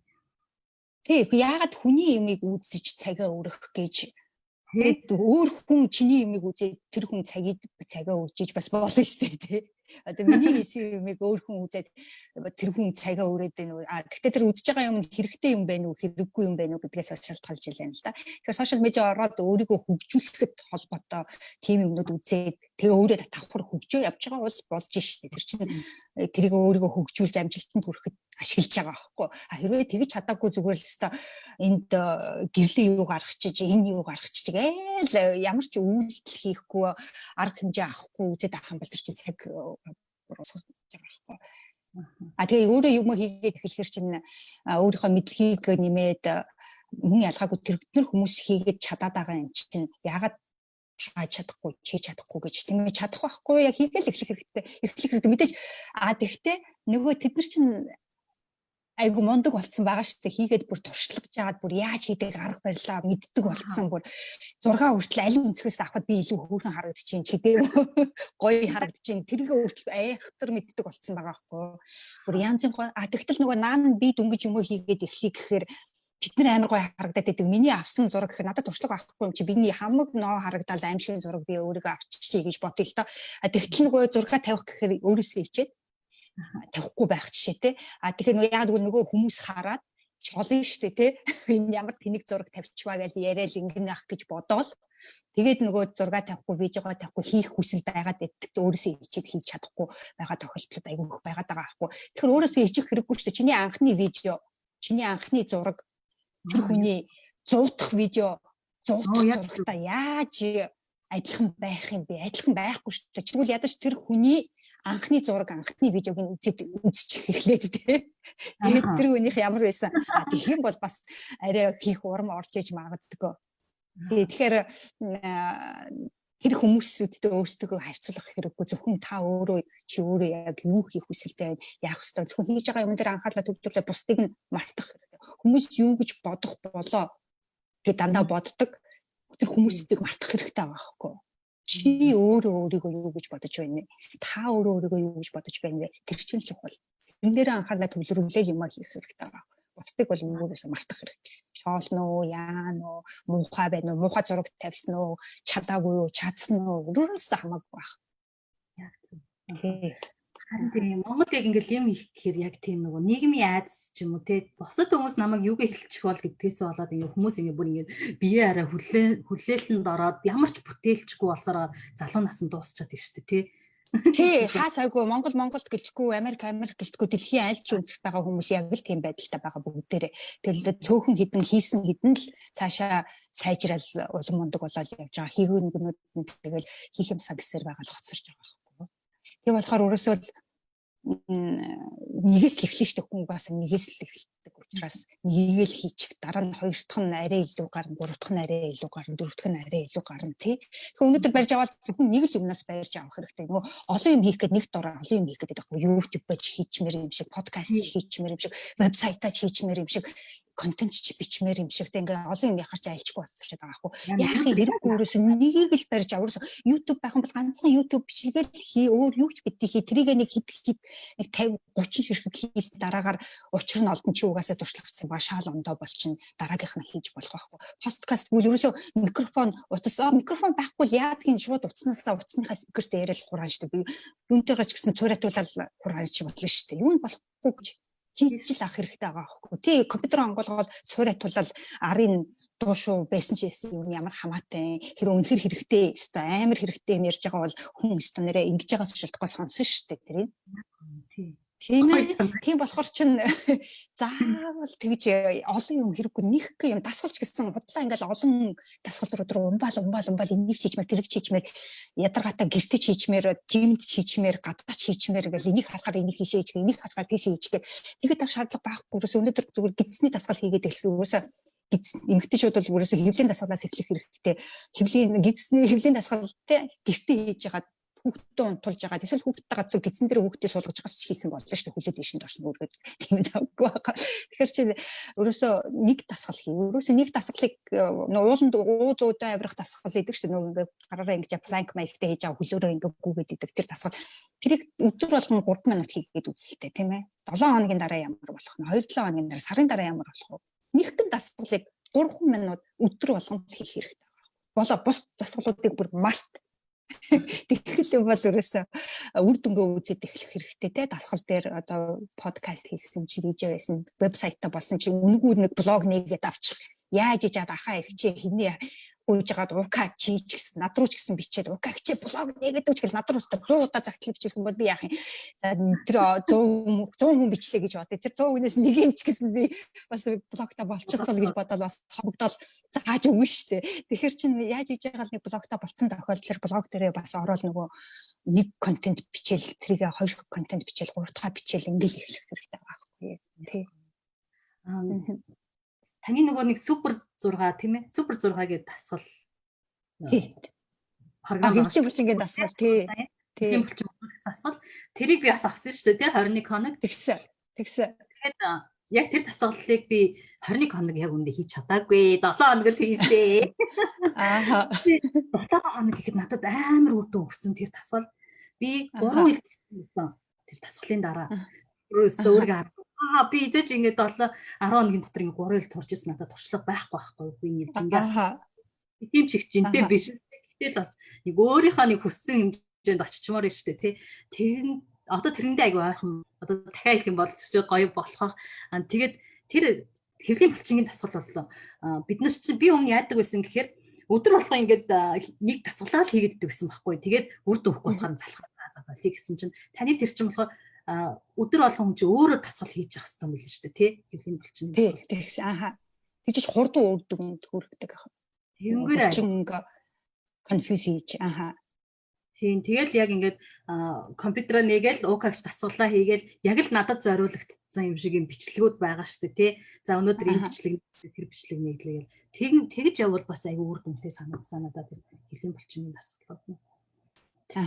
Тэр хараад яг хөрөнгө оруулалтыг гэж тохиолдолд бол өөртөө хөрөнгө оруулах тий супер 6-ад явж болно. Тэгээд супер 6-ад явах юм бол яг ямар дасгалууд яаж хийхийг заагаад өгчсөн болохоор за би өнөөдөр ямар дасгал хийх вэ гэж бодохгүй. Тэгээд цаанаас нь хэдэн удаа хийх үү, яаж хийх үү тэгээд дунд нь бид нар Facebook групптэй ороод яриа авчиж байгаа болохоор бас урам би бинтайгаа хайрцсан сонирхолтой л да. Одоо бид нар сая супер 6 эхлүүлсэн байгаа. Өнөөдөр энэ 7 хоног чинь 2 дахь 7 хоног явагдаж байгаа. Тий. Тэгэхээр магадгүй дахиад 2-7 хоног явсны дараагаар дараагийнхаа элсэлтийг авна л та. Тэгэхээр 6 сар 7 сарын дундуур ч юм уу элсэлт авах бах. Тий. Супер 6 гэдэг тэр ukatumurc.com руу орох юм бол ukatumurc.com руу ороод дээр нөгөө зэсүүд байдаг шүү дээ. Меню хэсгүүд дээр тэнд трафик нэг байгаа, супер 6-га тэрэн дээр дараад бэлгэнгүй мэдээлэл авч болно. Хайтас дээр цаг 15 минут шүү. Тэгтээ би ингээл цаашаа яриад юмар байна. Би саяхан ингээд нөгөө хувийн хөгжлийн талаар Америкт ямар номнууд гарч ингээд номнууд уншлаа л да. Сая 3 ном байна. Энд чинь ерөөхдөө одоо ингээд нөгөө хүмүүсийн оюун санаан дээр ажилладаг байсан чинь одоо цаашдын хөгжил нь ингээд баг сүнсний хөгжил дээр яригддаг болцсон байна шүү дээ тий. Тэгээд ингээд яг нөгөө бясалгал хийх, дасгал хөдөлгөөн хийх, өөртөө цаг гаргах гэдэг юм дээр тэрнийг ингээд суурлаж байж цаашаа ер нь амжилт явах юм байна гэдэг тэр дүр зураг бол ялтчгүй гарч ирээд байна л да. Таны бодол ямар вэ нэр? Өмнө нь штэ бид нар чинь гадны нөлөө бүр энэ дуу шуугантэй ингээд хүмүүс ерөөсөө өөртөө байхтай цаг байха болчиход байгаа байхгүй байхгүй болчиход ингээл телевизээр ингээл утас ганцаар байхдаа утас ерөөсөө утсан дээр ингээл интернет дээр ингээл ерөөсөө ганцаараа байхдаа өөрийгөө чавнах юм намжаах чинээгүй цаг өгөх тийм боломж баг байхгүй болчиход байгаа үед бид нараас амьдраад байгаа байхгүй. Тэгээд сая гэхэд чинь коронавирус болоод пандемик болоод карантинлэгдлээ шүү дээ тий. Энэ Америкууд чинь чадахгүй байгаа юм чи. Харин тийм дээ. Чи харж байгаа шүү дээ. Америкууд өстой гэртээ байж чадахгүй бүр өстой баг явьяа онгоогч гэх бүр өстой аюул болж байгаа юм чинь. Тэр чинь нэг жишээ авахгүй ингээ өөрөө ганцаараа гэртээ зөвхөн гэр бүлэрээ байж чадахгүй эсвэл ганцаараа байж чадахгүй тийм амар болчиход байгаа байхгүй. Тийм болохоор аль болохоор өөртөө цаг гаргаж байх хэрэгтэй. Ядчил 10 минут 10 минут гэлтэхгүй тийм ээ. Тийм учраас нөгөө түрүүн хэлээд шүү дээ тооцоогоо хийгээд чинь зөвхөн өөртөө харьцаж өөрийгөө харах хянах ингэж яг бүрэн анхаарлаа төвлөрүүлж тэр тооцоог гаргах байхгүй. Тэгвэл зүгээр дотор ингээд бодчихоор энд нэг юм ботцсон. Тэгтээ яг юу вэ гэдэг нь тодорхой гарч ирээгүй байдаг. Тэгэх юм болохоор энэ тархинд байгаа бүх юмудаа бүр ингээд цаасан дээр гаргаж иж бэрхжиж бодож, эргэцүүлэн бодож, тунгаан бодож яах вэ гэдэг нөгөө энэ тархинд байгаа усан дуу шуугаа бүр намжих. Нөгөө бүлэнгэртээ ус идэг шүү дээ. Тэр юм ус цэвэрхэн усан дотор амар их ингээд шавартай ус байлаа гэж бодоход чинь бүжигнүүлчихаар ингээд бүжигнж идэг шүү дээ тий ус. Яг тэр шиг бидний тарих ингээд бүжигнж идэг. Тэгээд хэсэг хугацааны дараа нөгөө шавартай мухаа нөгөө юу доошоо будаг штэ. Угаад ингээд цэвэрхэн усан дээрээ тунж үлддэг штэ. Тэгэхээр бид нар яг чимээгүй орчинд өөрсдөө байлах юм бол яг бидний оюун ухаан бас бидний яг хэрэгтэй зөв бодлууд нь тунж үлдэх байхгүй. нь хэрэггүй худлаа олон бодлууд нь бүгд доошоо болно гэсэн үг. Тэгэхээр бүр алга болохгүй тэр чи яг бол буцаагаал сэгсрээ гаргаад ирэх юм бол буцаагаал сэгсрээл ингээл гараад ирнэ. Тийм болохоор өөрөө жоохон тийм чимээгүй орчин сууж байгаа тэр бүгдийг намжааж доош нь болгож ээж тэгжээж бид нар чинь юмыг хүнлэнгийн нүдээр харна. Тэгжээж бид нар чинь асуудлаа зөв шийдвэр гаргана тийм ээ.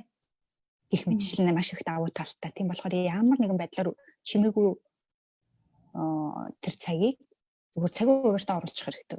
Өдрөө болгоны тэр цагийг тэдээс тэдэн минут би өөртөө зарцуулах цаг гэдэг гаргаж хэрэгтэй. Чимээгүй орчин, чимээгүй цагтай өөртөө харьцах ч гэдэг юм. Ямар нэгэн нэрүүд. Яалтчгүй өөрлөгөө ингэж өнгөөж чимээгүй цаг гаргаж ээж тэгжээж бид байгаа зөв чиг рүү явах вэ гэдэг тэр чиглэлийг л одоо олж авах гэдэг юм л та тий. Тэгвэл бол баахан юм бужгансан юм дотор одоо. Тэгэлгээд өдөр тутмын ажил гэж нэг заваа юмуд байна шүү дээ. Байнгын өдөр тутмын хэрүүл, өдөр тутмын одоо нэгэнд айгүй хурдан орогдчихдаг. Тэр нь чухал юмуд биш, юм жижиг юмуд байдаг. Тийм юм дээр анхаалаад явуулаад тэрэндээ орогдоод ингээд бүр яваад идэх байна. Тэгтэл яг гол юмнууд дандаа дарчдаг тий. Аха. Тийм болохоор. За. Саяста гой сонирхолтой халуун яриа өрнүүлээ. Ингээд яриад авах юм байна. Манай үзэгчид ийм асуугаал ах юм байна. Тий, харин одоо би одоо хувцас өмсөө дөрөндөө алтлаа. Гой комментууд их бичиж байна. Нөгөө уул инхтүүл баярлаа хэрэгжүүлж амьдрнаа гэж байна. За өнөөдрийн лайвд орж ирсэн танартаа маш их баярлалаа. Тэгээд манай УК гэгчтэй маш сайн танилцаад хөтөлбөр сургалтууд нь заавал хамрагдаараа надад үр дүнгээ өгсөн болохоор та нарт бас үр дүнгээ өгнө гэдэгт би 100% баталгаатай хэлье. Одоо миний хувьд би айгүйх онлайн сургалтууд яг үндэ Америктаас, Монголоос, за Канадаас гэл ингэ авч ирсэн л да. Тэгтээ мастер багшиг би УК гэгч гэж хамгийн сүүлд яг дүгнсэн.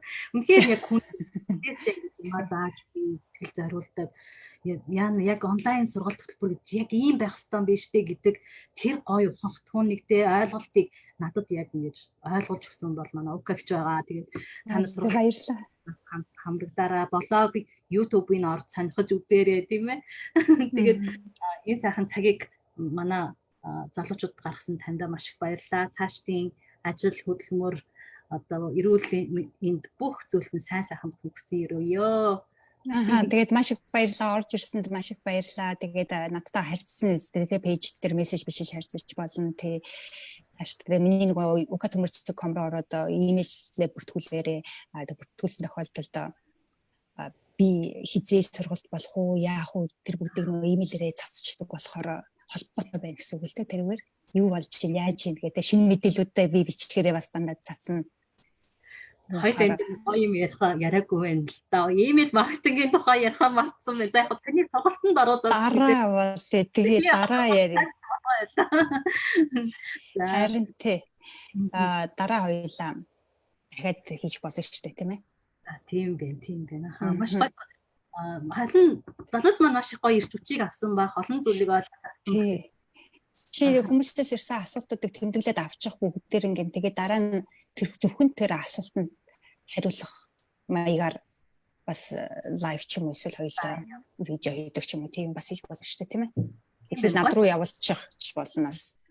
Окей, чи нэг видео хийгээд гэдэг үл бас хийгээд шүү. Манай залуусаа укаг амарсан шүү. Та нар асуулт байвал ямар ч хамаагүй яаж гоё битээ болох уу, яаж бизнес хийх үү, яаж ирүүл болох уу бүх асуултуудаа бичээрэй. Тэгээд дараа нь укагч маань амлаад гоё видео хийх гэсэн шүү. Тий, над руу мессеж явуулчих, эсвэл энэ рүү явуулчих, ганаа руу явуулчих, над руу явуулчих.